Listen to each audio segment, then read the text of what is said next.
इसके बारे में अभी माननीय राष्ट्रीय अध्यक्ष जी ने जानकारी दी, जो हमेशा स्वतंत्र रहा।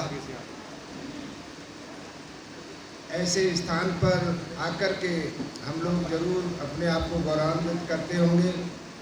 तो मैं उस भूमि से दुनिया को मानवता का संदेश देने वाले महाकारुणिक तथागत बुद्ध और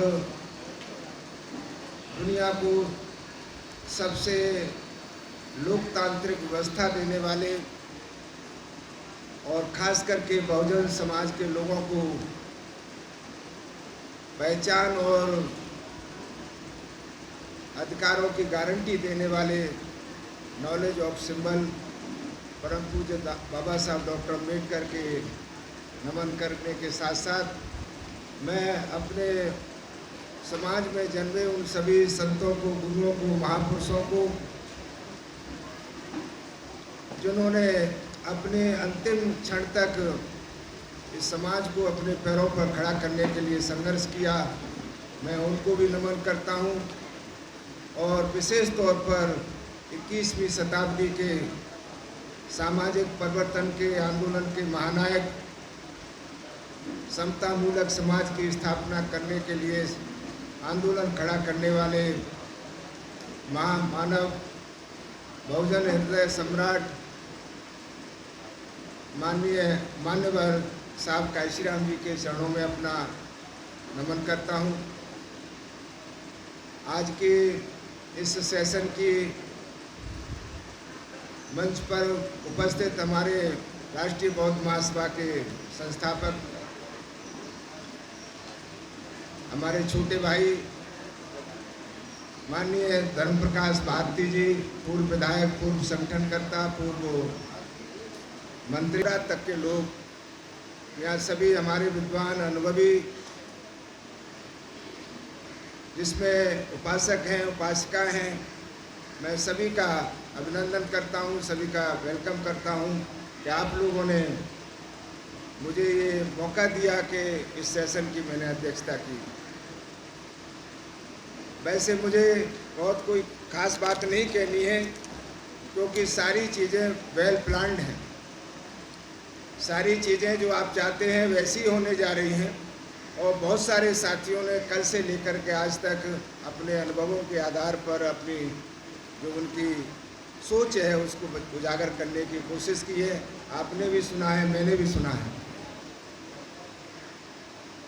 जहाँ तक मैं समझता हूँ कि ये जो आज हम लोगों के लिए, कभी हमारे बीच में अशोक यादव जी बोल के गए हैं, इससे पहले और भी कई साथी बोले हैं जिन्होंने मुझे प्रभावित किया है। मैं ज़्यादा जानकार नहीं हूँ, लेकिन इतना जानता हूँ कि मैं साहब काशीराम जी जो सामाजिक परिवर्तन के आंदोलन के समतामूलक समाज की स्थापना के लिए जब काम करना शुरू किए तो मेरी 27 साल की एज थी और मेरी 6 साल की कुल नौकरी थी। तभी मैं उनके सानिध्य में आ गया था। तो उस वक़्त भी मुझे नहीं लगता था कुछ होगा, और वो जो हुआ वो आपके और हमने सबने देखा है, सबके सामने रिकॉर्ड है। तो मैं आज ये कह सकता हूँ कि ये जो हम लोग विधवा विलाप कर रहे थे, इसे अंग्रेजी में लेमेंटिंग बोलते हैं, तो आप लोग खुश हो जाइए, अब आपको किसी को भी लेमेंटिंग की ज़रूरत नहीं पड़ेगी। ये सारी जो चिंताएं हमारी, जो सारी जो फिक्र है, उसका समाधान ये राष्ट्रीय बौद्ध महासभा का जो आंदोलन है, मैं इसको आंदोलन इसलिए मानता हूँ क्योंकि इसमें पूजा पद्धति नहीं है, इसमें पूजा पाठ नहीं सिखाया जा रहा है आपको। यहाँ जरूर हम सांस्कृतिक आंदोलन को लेकर चल रहे हैं, लेकिन ये आध्यात्मिक नहीं है। ये एक वैचारिक क्रांति की मूवमेंट है जो सही माने में तथागत बुद्ध ने शुरू की थी। आज से मेरे ख्याल से 2600 साल पूर्व की बात। तो इसमें ये जो आंदोलन है, तो इस आंदोलन से हम लोग ये पाएंगे कि इसका किस तरीके से संचालन हो, कैसे हम अपने अभीष्ट को हासिल करें। तो इसके लिए कुछ जो ज़रूरी चीज़ें हैं जो साहब काशीराम जी के टाइम पे हुई, और मुझे खुशी है कि इस मूवमेंट के जो योद्धा हैं, जो पुरोधा हैं, ये अधिकांशतः वही लोग हैं जिनको मैंने काम करते हुए देखा है। किसी टाइम में मैं राष्ट्रीय बौद्ध महासभा के संस्थापक अध्यक्ष को कभी कभी मैं सलाह दिया करता था, और मुझे खुशी है कि आज माननीय काशीराम जी का वो योद्धा हम सारे लोगों को गाइड करता है। तो मैं समझता हूँ कि जरूर एक भयंकर परिवर्तन होने वाला है। मैं जब साहब काशीराम जी के, तो मैंने ये मान लिया था, मैं एक दिन भीगते हुए बारिश में, हमारे भाई लक्ष्मण सिंह यहाँ बैठे हुए हैं, बामसेब के बहुत कुशल संगठन करता है, हम दोनों लोगों ने सलाह की। मैंने कहा भाई इनकी हम वेबिनार पर सुनते हैं, जूम पर जब कभी सुनते हैं तो कई राज्यों के लोग बहुत अच्छा अच्छा बोलते हैं, धर्म प्रकाश भारती से मिला जाए कि ये हम लोगों को क्यों नहीं कोई बात करना चाहते। तो उन्होंने कहा कि नहीं मेरे से तो बात हुई है लेकिन आपसे बात नहीं हुई है, तो आप सोचिए। तो मैंने कहा आप क्या सोचते हो? कि मैं तो अच्छा सोचता हूँ, ये बहुत अच्छा काम है, सारे काम छोड़ो इसी को करो।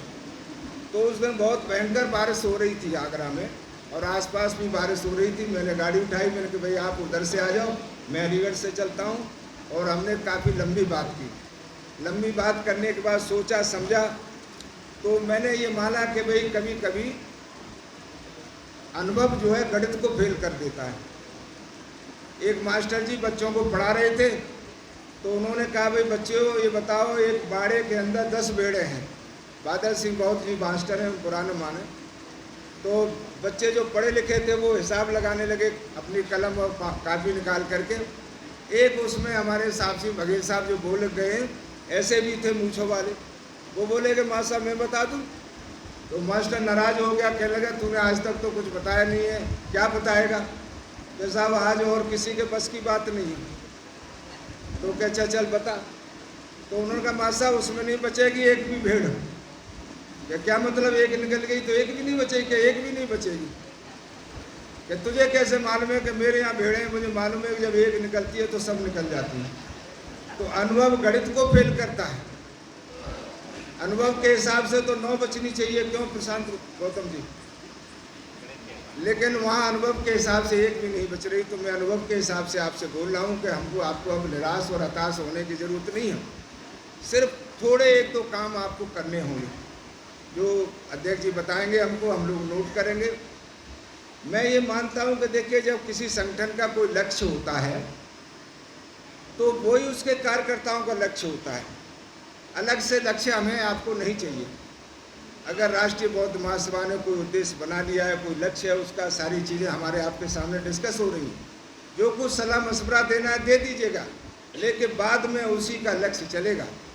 ऐसा नहीं हो सकता कि नीलम बौद्ध कुछ और कहने लगे, मैं कुछ और कहने लगूं, कहीं यहाँ तो पूजा ही नहीं हो रही, अगरबत्ती नहीं जलाई गई। जो कुछ भी तय होगा वो फिर संगठन ही तय करता है। उसी का लक्ष्य, उसी का उद्देश्य सबके रहने चाहिए। दूसरी बात मैं ये कहना चाहूँगा कि जैसे कोई गाड़ी होती है तो आपने देखा वो गाड़ी पहियों से चलती है। कोई भी गाड़ी बगैर पहिए के नहीं चलती। लेकिन पहिए कैसे होते हैं उसके? कोई चौकोर पहिए देखे हैं आपने? चाकोनी पहिए नहीं होते। क्यों बेसरा जी? गोल पहिए होते हैं। ऐसे ही संगठन में भी गाड़ी जब भी चलती है जब उसके पहिए होते हैं, और पहिए होते हैं उसके कार्यकर्ता, और कार्यकर्ता अगर चौकोने होंगे तो फिर संगठन भी नहीं चलेगा। इसलिए हमको अगर गाड़ी को देखना है तो ऐसे ही संगठन को देखना होगा। ये मैं अपने अनुभव के हिसाब से बता रहा हूँ। मैं खाक भी नहीं जानता था जब साहब काशीराम जी के सानिध्य में आया था, लेकिन जो वो बताते गए वो मैं अच्छी तरह से समझता गया। इसीलिए आज मुझे यहाँ मंच पर बिठाला गया है। नहीं तो मैं अभी भारतीय इसमें राष्ट्रीय बौद्ध महासभा में किसी लेवल का कार्यकर्ता नहीं हूँ। हाँ, ये मैं ज़रूर कहता हूँ कि अभी राष्ट्रीय अध्यक्ष जी ने मुझसे कहा कि बाबूजी आप बहुत प्रभावित करने वाले आदमी रहे हो, आप अलीगढ़ में कुछ लोगों को बुला लो। तो मैंने इसी 18 सितंबर को कोशिश की। मैंने 2-3 हज़ार पर्चे भी छपवाए, अपनी गाड़ी लेकर के गांव-गांव बांटता भी फिरा। बस्तियों में बांटा, यहाँ कई लोग बैठे हुए हैं अलीगढ़ के, लेकिन बहुत मुश्किल से मैं मेरे ख्याल से 200 आदमी इकट्ठे नहीं कर पाया। और यहाँ मैं देख रहा हूँ कि 380 तो कुर्सियाँ बिछी हुई हैं, और पूरे देश के लोग यहाँ नेपाल में आए हुए हैं, दूसरे राज्य में, दूसरे कंट्री में। तो ये बहुत बड़ी बात है। तो मैं इसलिए आप लोगों से ये अनुरोध के साथ कहना चाहूँगा, क्योंकि सभी लोग खाने के इंतज़ार में हैं, कि हमको बस एक दो सावधानी ये रखनी है कि अगर कोई आदमी खराब है, मतलब जैसे एक टोकरी में आम रखे हो, तो आप संख्या बढ़ाने के लिए सोचो कि भाई एक आम और रख लिया जाए, भले ही खराब सही। वो खराब आदमी आपकी संख्या नहीं बढ़ाएगा, बल्कि आपके जो आम है उन्हें भी खराब कर देगा, वो भी फेंकने पड़ेंगे आपको फिर। इसलिए कोई भी आदमी अगर आपके साथ अच्छा है तो उसको जेठ भर के ले लो, और अगर आपको लगता है तो कहो भैया हमें कोई खास बात नहीं है, संकल्प बांध, मुट्ठी भर लोग ही बहुत होते हैं। काशी राम जी के साथ भी इतने लोग नहीं थे, मैं गारंटी से कहता हूँ। मैं अलीगढ़ में अकेला आदमी था उस वक्त, लेकिन आप देख रहे हैं कि फिर अलीगढ़ से जाने क्या क्या होता रहा। आगरा में एक आध आदमी था, लेकिन आपने देखा क्या क्या होता रहा। दुनिया में सब चीज़ जानते हैं हम लोग। तो हमें संख्या बढ़ाने के लालच में जो लोग हमको भटकाना चाहते हैं, भड़काना चाहते हैं, कोई अध्यक्ष जी के बारे में बताएगा, कोई जो हमारे कार्यकारी अध्यक्ष जी हैं उनके बारे में बताएगा, कोई किसी के बारे में बताएगा, तो ये वो लोग हैं जो सलाहकार होते हैं। और सलाहकार वो होता है जो बेसराजी काम नहीं करता। सलाहकार का क्या मतलब काम करने से? तो इसलिए हमें ये भी सावधानी आपको और हमको रखनी है। दूसरा, मैंने बताया कि भाई मुट्ठी भर लोग हों, दुनिया बदल सकते हैं, लेकिन संकल्पवान होने चाहिए। पढ़े लिखे लोग भी चार तरह के होते हैं। एक साक्षर होते हैं जो बस लिखना पढ़ना जानते हैं, दूसरे जो है शिक्षित होते हैं, जो कुछ पढ़ लिख गए तो वो अपनी नौकरी तलाशते हैं या व्यापार तलाशते हैं, और तीसरे कल्चर्ड होते हैं, जो मान लो कि अपने बहुत ये बादल सिंह बहुत जी हैं, ये कल्चर्ड है, नहीं तो इनका तो सब कुछ ठीक है, ये इधर क्यों आ गए। और चौथे होते हैं क्रिएटिव, जिसमें धर्म प्रकाश भारती जी पूर्व विधायक, जिनको मैं कुशल संगठनकर्ता मानता हूँ, जिन्होंने उस वक्त बहुत सारे देश को संगठन में जोड़ दिया। आज भी मैं समझता हूँ ये फौज जो बैठी हुई है उसी फैक्ट्री की निकली हुई है। इन्होंने सब उस वक्त प्यार मोहब्बत से लोगों को जो बात बताई थी, लोग आज भी विश्वास करते हैं। बस मैं अंत में ये कहते हुए कि देखिए, आज एक बड़ी भारी समस्या है विश्वास की। विश्वास कब होता है? विश्वास त्याग से होता है। अगर बुद्ध जो है राजपाट नहीं छोड़ते तो कोई उनको कबूल करने वाला नहीं था।